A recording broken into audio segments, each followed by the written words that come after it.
बेतिया मां काली धाम मंदिर पर बना वेब सीरीज 20 भागों में पूरी होगी मंदिर की कहानी। वही आज 7 सितंबर 2025 को पहला वेब सीरीज लॉन्च किया गया। नमस्कार, मैं उदय कुमार आप सबों का मां काली धाम के इस प्रांगण से स्वागत करता हूं। आइए मां काली धाम के इस परिसर में मैं आपको मां काली से संबंधित मंदिर का जो इतिहास है उसके संदर्भ में जहां तक मेरी जानकारी है आप लोगों के बीच रखने का प्रयास कर रहा हूं। मेरे दाहिने साइड में ये जो द्वार देख रहे हैं, 3 तोरण द्वार है। यहाँ जब राजा और महाराजा हाथियों से अंदर आया करते थे तो यहाँ से शहनाई वादक जो है, ये गेट के दोनों तरफ ये जो शहनाई वादक हैं, ये यहाँ बैठ करके उनके स्वागत में शहनाई और विभिन्न प्रकार के जो कला होती थी, संगीत कला, उसका यहाँ से वादन किया जाता था। आइए मैं अगली कड़ी में आपको ये जो विशाल काय आप जो गुंबज देख रहे हैं, ये मुख्य दरवाजे का स्वागत द्वार के रूप में इसको जाना जाता था। मैं आगे की ओर आपको लेके चलता हूं। ऐसा कहा जाता है कि ये जो विशाल आप घंटा देख रहे हैं, ये नेपाल के महाराजा के द्वारा बेतिया राज के महाराज को गिफ्ट किया गया था।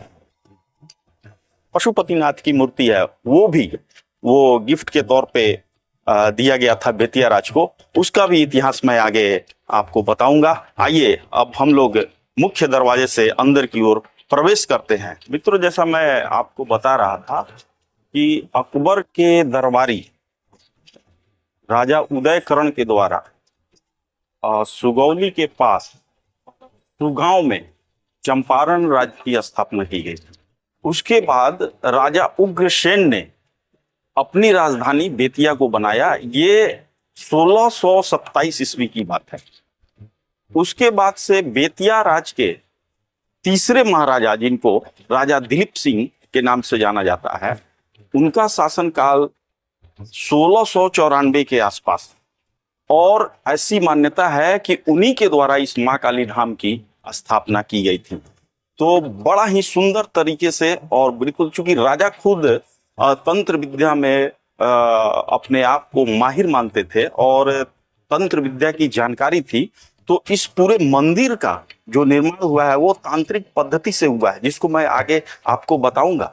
इस पूरे मंदिर को 5 भागों में बांटा गया है, और इन 5 भागों में सभी के जो प्रधान देवी या देवता हैं उनके वाहन हैं, और उन वाहनों को रख रखाव के लिए भी इस मंदिर में एक व्यवस्था थी, जिसको मैं अपने बाएं तरफ से, ये पंचवाहन की मूर्तियां आप देख रहे हैं, ये पंचवाहन की मूर्तियां हैं।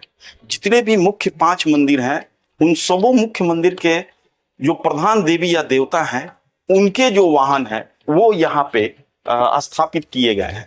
मैं आपको बता दूं मित्रों कि ऐसा मान्यता है कि जब भी देवी या देवता वो नगर भ्रमण के लिए निकलते थे तो मुख्य दरवाजे से अपने वाहन को अपने साथ लेकर के नगर भ्रमण के लिए निकलते थे। मित्रों, आइए मैं आपको दिखाता हूं कि वो पंचवाहन की कौन कौन सी मूर्तियां हैं। अभी हम पंचवाहन के गर्भगृह में प्रवेश किए हुए हैं। सबसे पहले जो मान्यता है कि किसी भी पूजा पाठ के पहले हम भगवान गणेश की पूजा करते हैं, तो उस साक्ष्य के आधार पर आप दक्षिण मुखी गणेश जी का यहाँ पे दर्शन करेंगे। दक्षिण मुखी गणेश जी भी होना अपने आप में एक अद्भुत है। नॉर्मली जो होता है वो दक्षिण मुखी गणेश जी आपको नहीं मिलेंगे, लेकिन इस मंदिर की ये प्रधानता है, क्योंकि तांत्रिक पद्धति से इसकी स्थापना की गई है, इसलिए यहाँ गणेश जी का जो स्वरूप है वो दक्षिण मुखी है। तो मित्रों, मैं बता रहा था, ये अश्व जो आप देख रहे हैं, भगवान सूर्य के जो वाहन है वो अश्व है, और भगवान गणेश के जो सवारी हैं वो मूषक देव हैं। इसके बाद माँ दुर्गा भगवती ये शेर जो आप देख रहे हैं, सिंह की सवारी करती हैं, तो वो आप यहाँ देख सकते हैं।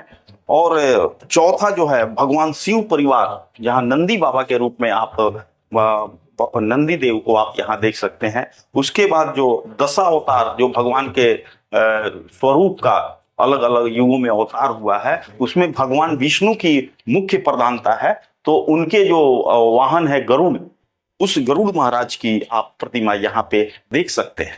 ऐसा मान्यता है कि दरवाजे पे एक ऐसा बलिष्ठ और बलवान व्यक्ति को रखा जाता है तो ये चूंकि मंदिर की व्यवस्था थी, तो वैसे में हमारे श्री बजरंगबली को मुख्य दरवाजे पे रखा गया है, ताकि कोई भी आपदा विपदा हो तो वो इसको संभाल सके। तो मित्रों, मैं आपको बता दूं, ये पूरी मंदिर जो है वो तांत्रिक पद्धति से इसकी स्थापना की गई है। मैं एक एक करके प्रयास करूंगा, हर एक एक पांचों भाग का जितनी मेरी जानकारी है आप सबों के समक्ष रख सकूं। आइए अगली कड़ी में मैं आपको एक बार बता दूं, इस मंदिर की ये भी परंपरा रही है कि जब भी हम इसका परिभ्रमण करते हैं तो वो घड़ी के सुई की दिशा की ओर से हम चलते हैं, यानी कि क्लॉकवाइज वे में हम लोग यहां से चलेंगे, एंटी क्लॉक बिल्कुल नहीं चलेंगे।